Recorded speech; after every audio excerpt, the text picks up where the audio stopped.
dyan. So, nandito kami ngayon sa Barangay Bulusan. Ito yung isa sa mga unang pinuntahan ni Pangulo nung, I think, as bandang August, if I'm not mistaken, nagpunta si Pangulo dito. Yun nga, nakita natin itong mga ghost project na ang bilang namin dito pa lang sa area na to 1, 2, 3. Ito naman halos ghost na rin to kasi ano na rin, no? Kulang na kulang, no? So ito yung in-inspect ni Pangulo, may nakita tayong mga ghost project. Ito mga nakikita nyo, ito dapat meron ditong flood control, may dike dapat ito. Dapat nakatuloy yan. Ang problema, dahil nga ghost project, may 777 na meter gap dito sa community na to. So, ang nangyayari, kahit na merong harang dito, wala. Kasi, kung papasok din naman ng tubig dito, di bahaya pa rin lahat yan. Tapos, raragasa pa yung tubig papunta doon. Diba? I'm sure sinabi sa ni Cap na lampas bewang ang tubig dito. No? And hindi natin ma-solve to hanggat hindi natin masara yan all the way. No? 7 months in 1 year bumabaha dito sa Barangay Bulusan, dito sa Kalumpit. At ito nakikita natin sa iba pang area dito. So ngayon, lahat ng mga involved dito, kasama na sila Sims, Wawaw, may mga St. Timothy din ata dito, lahat yan may kaso na. No? At most likely, ma-file na sa korte ng ombudsman yung mga kasong ito. Pero nandito kami ngayon kasama ng bago nating district engineer, si District Engineer Kenneth, para hanapan ng solusyon to. Kasi hindi naman pwedeng wala tayong gagawin dito, tapos next year, baha na naman sila. At the very least, kailangan simulan na to. So yun ang pinag-uusapan namin ngayon. So, ang instruction natin kay DE, base na rin doon sa sinabi ng Pangulo mismo nung nandito siya, isara natin tong gap na to. So sabi ng Pangulo, isara yung gap, sabi ko kay DE, isara natin yung gap. So sisimulan na nila yung proseso para isara yung gap na to. So ang problema lang, may mga legal issues kasi meron dapat ginawa na dito, wala eh. So aaralin na rin ng mga abogado namin kung pwedeng papagawa ng DPWH. Tapos panibagong kaso na naman kay Wawaw, kay Sims, at kung sino pa, para bawiin na rin yung pera ng gobyerno. Pero hindi naman natin pwedeng hintayin yung mga kaso bago natin pagawa ito. Kung gaano ka tagal bago matapos ang mga kaso sa Pilipinas. This cannot wait anymore. We have to close this gap para naman makita ng mga kababayan natin dito na may ginagawa yung gobyerno. Para hindi naman sila 7 months in a year na nagbabaha. So yun din ang gagawin sa iba pang mga lugar dito sa District 1 na in-instructan ko na si DE. Where do we get funding? We will have to get funding from savings in 2025. No, kasi nga there's no flood control funding for 2026. So we will have to get funding from savings. Sir, sa meeting nyo kanina, gano'ng karaming trabaho nyo kailangan gawin aside from this case? Hindi ko pa alam. Pinapa-assess ko na. First day ni DE. So first day niya. So he will have to make that assessment. No, ang problema, maraming legal issues dito sa first day, as you probably know why. No? But sabi ko sa kanya, ang focus niya dapat yung trabaho, paano natin aayusin itong mga proyekto dito ng tama, and then yung mga legal, sila Yusek Atona at saka sila Asik Romel ang mag-aasikaso nito. Sir, based dun sa master plan, gano'ng crucial sa area? It's part of the master plan. We got verification now from our technical experts na it's part of the master plan. Yun nga. Hindi ginawa ng tama. No? And then, kasama natin si Professor Mahar, he will help us assess the efficacy. Pero sabi nga niya, kung hanggang dito ang baha, kung yung dike mas mataas, halos hanggang ulo ko, hindi magbabaha na dito kung masara natin. So we have to, and then we have to do the same assessment sa ibang lugar. Sir, ano po masasabi ninyo na may mga local chief executive po na ay papasokin sa site yung mga contractor na pinaghihinalaan na yung project na yun ay naging ghost po? Legal issue yan eh. No? So kung may kaso, ite-terminate yan. No? So Pero, ano na muna, yung legal issues, kaya wala tayong choice yan. Kailangan nating asikasuhin yan. Pero kami ni DE ngayon, ang pinag-uusapan na natin, solusyon. Kasi sabi ng Pangulo, kailangan maibsam naman yung baha dito. Di ba, hindi pwedeng, okay, sige, kailangan natin pakulong lahat din nung involved dito. Pero hindi natin pwedeng kalimutan yung buhay ng mga kababayan natin dito. So ngayon po sir, ang general instruction po ninyo, yung mga may gap tapusin na. Yun ang actually specific instruction yun, no, sa lahat ng area. And by the way, uulitin ko, no, may bago tayong cost of construction materials. Mababa na. So ang sabi ko kay DE, kailangan, base sa DO natin, yun ang kailangan ng gamitin dito. Kahit na hindi to 2026 project, kahit malamang to kukunin from savings ng 2025 at gagawin na natin ngayon, yun na ang magiging basehan nun. So, bababa yung cost ng project dito, at the same time, finally, masasara na natin. Pero may right-of-way issue tayo. Nakikita nyo naman yan. Puro bahay yan. Puro bahay yan. So, kailangan, makausap ng mabuti ng local governments natin, tsaka ng kapitan natin. Siyempre, i-compensate naman sila. Pero, habang ginagawa yung plano, kailangan maklear na to. Para tuloy-tuloy yung construction. Pero paano bang gagawin? Tatapalan lang yung mga bunas o pati yung mga dati nakatayo na They will have to check. Kasi merong mga dating nakatayo na dahil may mga bahay sa gitna, hindi tinuloy yung dike. Yung bahay ang ginawang dike, hindi naman pwede yun. Di ba? Parang band-aid lang to eh. Sa how soon kaya ito, considering na merong right of way issue? I'll pass it on to the So sa instruction po ni Secretary, as I understand, sisimulan na pong pag-aaral dito. So immediately, kailangan pong ma-parcellary survey habang inaayos po yung design ng flood control. And at the same time, magkaroon ng coordination meeting dito po sa lugar. So while hinihintay po yung pondo, ng paghahanapan ng pondo, pwede pong gamitin yung time na yon para gawin lahat ng studies, para lahat po ng gaps sa instruction ni Secretary, magawa na po habang hinihintay yun. Ballpark po, baka meron kayong estimate per 1 kilometer siguro kasi 770. You mean, gano'ng kabilis matapos? Ay, costing po para malaman na kung may makukuha akong receivings. Wala. Hindi pa We have natin to check po. masasabi. We have to check po. Babalikan namin kayo, don't worry. Di siguro paano po magbabago yung approach in building infrastructure projects sa first DEO ng Bulacan? Especially now with the help sina Sir Opo. Mario. Well, Napahirapan niyo yung masyado sabi ko yung nga po bangko. kanina, yung sistema po ng DPWH napakaganda. So kailangan lang pong sundin yung totoong process, yung tamang proseso. Kasi naka-in place na po eh. Namana na po namin yung sistema. So kailangan yung right system, implement po ng tama.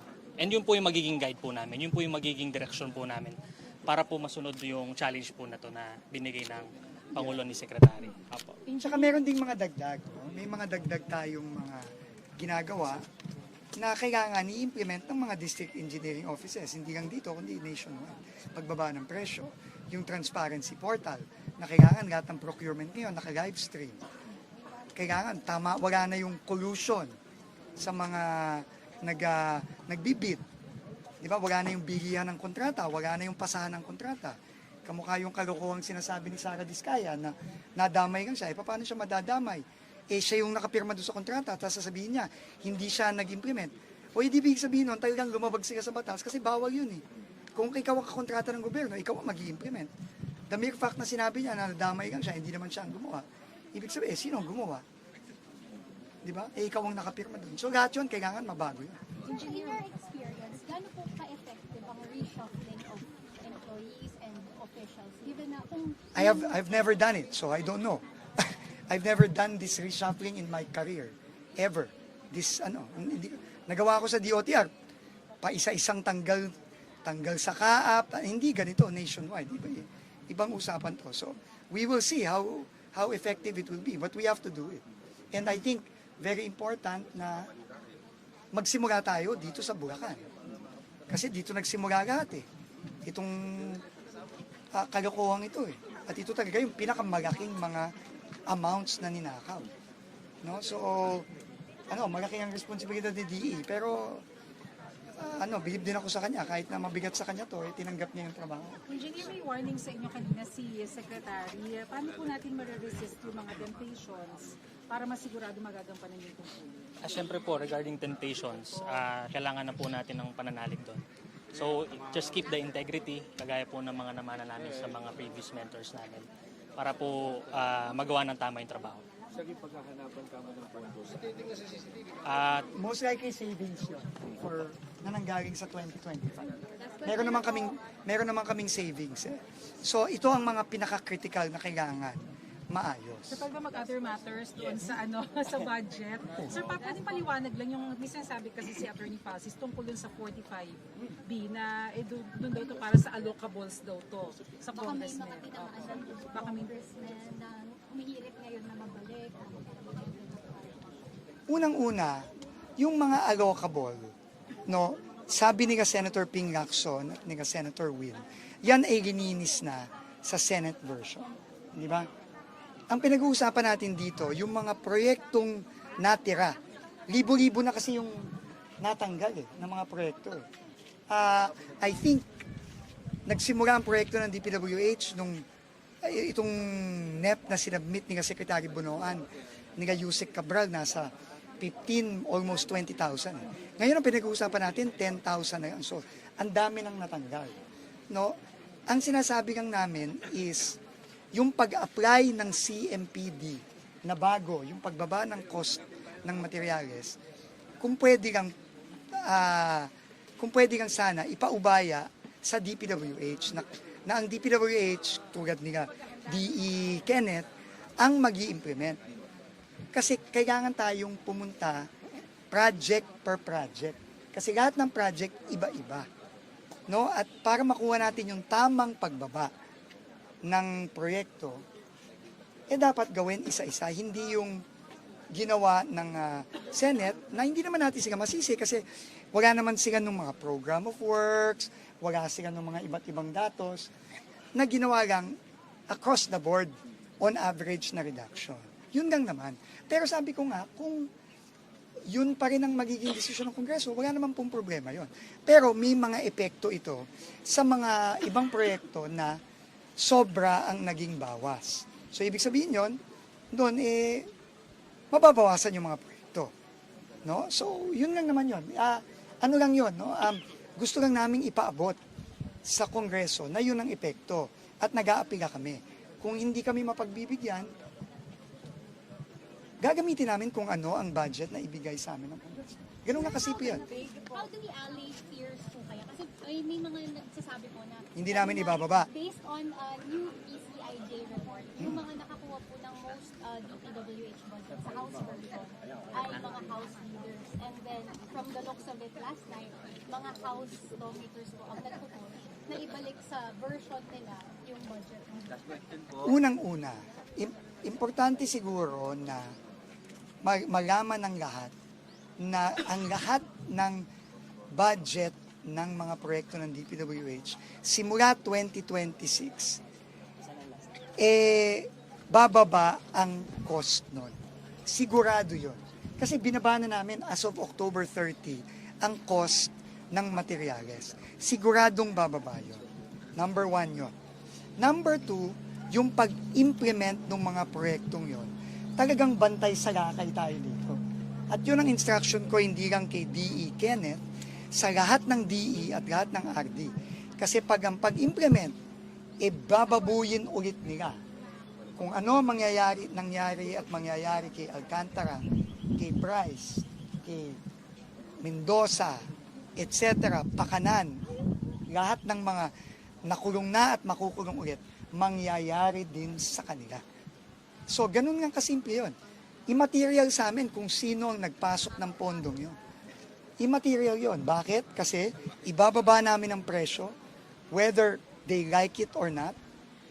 Number 2, i-implement namin ang tama to, whether they like it or not. Okay na po. Sabi ni Senator Lacson, hindi na lang daw sa Malacanang yung budget na additional. Pwede naman yun. Sabi ko nga, walang problema. Kung ano ang ibibigay ng Kongreso, tatanggapin po yan ng DPWH. Kailangan lang namin ipaalam sa kanila na dun, tandaan nyo, lumabas yung Senate version na pasa on third reading Tuesday last week. Sumulat kami Thursday after. And we have to point it out to them na ito ang effect. Para pakinggan lang kami. Kung ang decision pa rin nila, huwag ibalik, syempre, Senate and House yan. then it's okay. Sinabi po silang na minahintay po kayo engineer. Ano pong format? Hindi naman po talaga ako engineer. Hindi, I don't deny that. Never ako. May nagsabi bang engineer ako? Wala naman. Sinabi ko bang engineer? Hindi naman engineer. Sir, yung mga bagong officials, walang connection kay Alcantara and Hernandez. Wala. Or lawmakers. Wala. Pang ilang porsyento po yung sa buong Deo First District, mga ilan po yung pinatalsik nyo doon? Sa estimate nyo lang. Hindi ko na alam. Ilang bante. Basta lahat ng may kaso, wala na. Lahat ng may kaso, wala na. Thank you.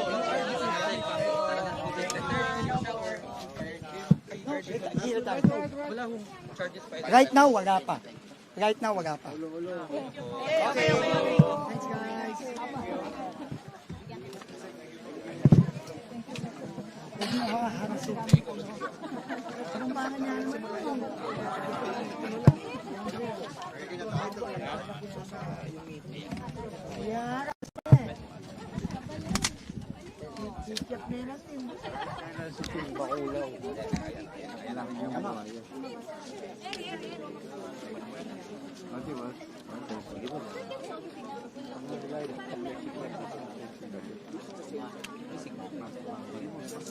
No, naayos na. Okay na yan.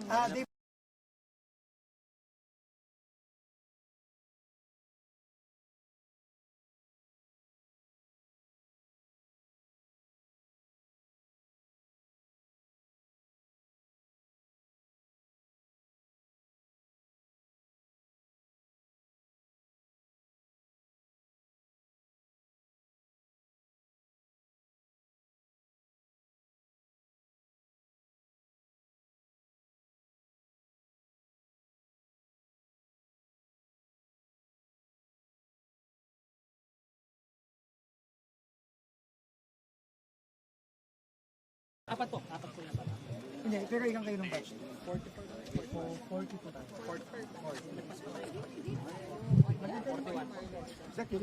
Maharlika Highway ongoing na rehab sa Baliwag. Pagkapatuloy kahit holiday, no? Ay, wala na. Okay, okay. Oh, we'll see you. Kaso nag-upload tomorrow. Nag-upload tomorrow, 10 a.m. So nag-upload tomorrow, 11. Ay, 11. Nakaroon lang po kami tigabulusan. Ay, opo. Gusto po kayo. Baka pa po.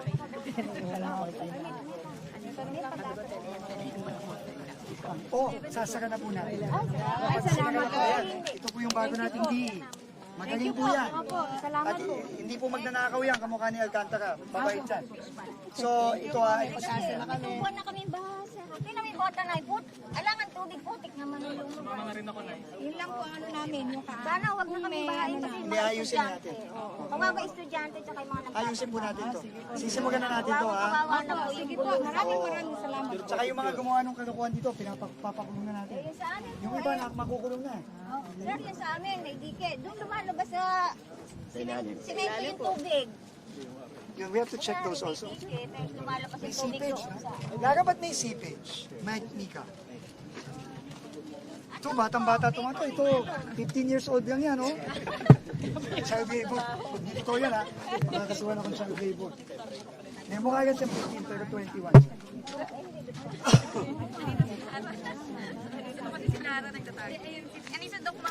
Bakit may seepage? Bakit daw may sipin? Dok, Para may sound.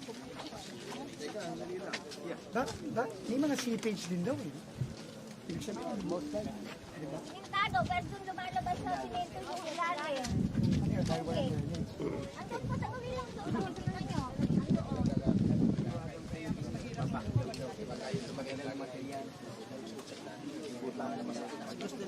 Yung backjob naman yun, tapal. Hindi naman backjob yun, tapal.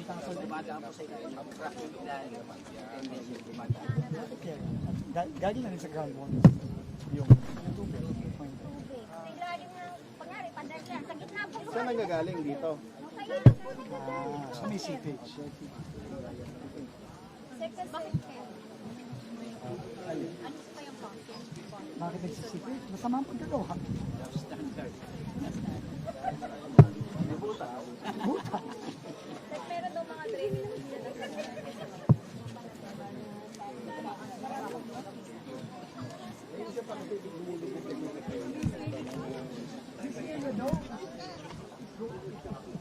By one. Sabi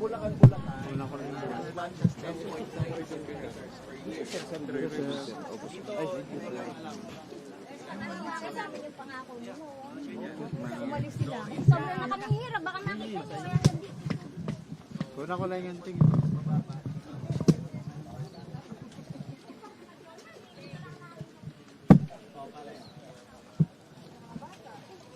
Punta lang ako dun, ihina ako kanina.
Kaya bulok na yung mesa, bulok na yung silya, bulok na yung mga dingding ng pinto.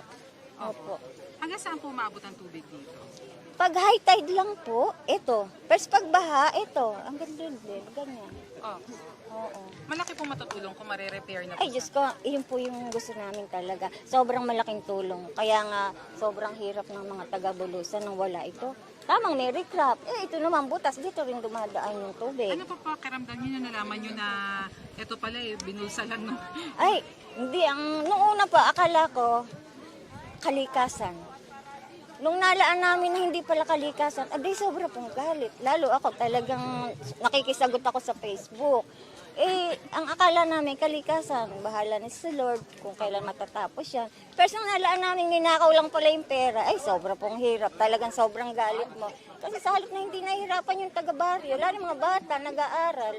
Ayun, sobra po, sobra. Kung sana magagawa na to, baka mawala ng konti yung sama ng loob ng mga tao at makapaghanap buhay na ng maayos. Maraming salamat po. Thank you po. Salamat po. Nay, bali po dito na kayo lumaki. Sabi mo dito na talaga. Tapos po, sabi mo, so mas marami pa kung baha ng mga buwan kumpara doon sa dulo. Kahit dadaan kayo dito, 2 taon na hindi natutuyo yung gawin ko baba. 2 taon. Hindi na natutuyo. Kasi nga sobra. Tapos ito po nakabuota ka. Oo, putik po kasi lalabas. Kaya putik. Putik kasi. Kaya putik-putik. Alangan tubig. Ang putik naman ng gabi.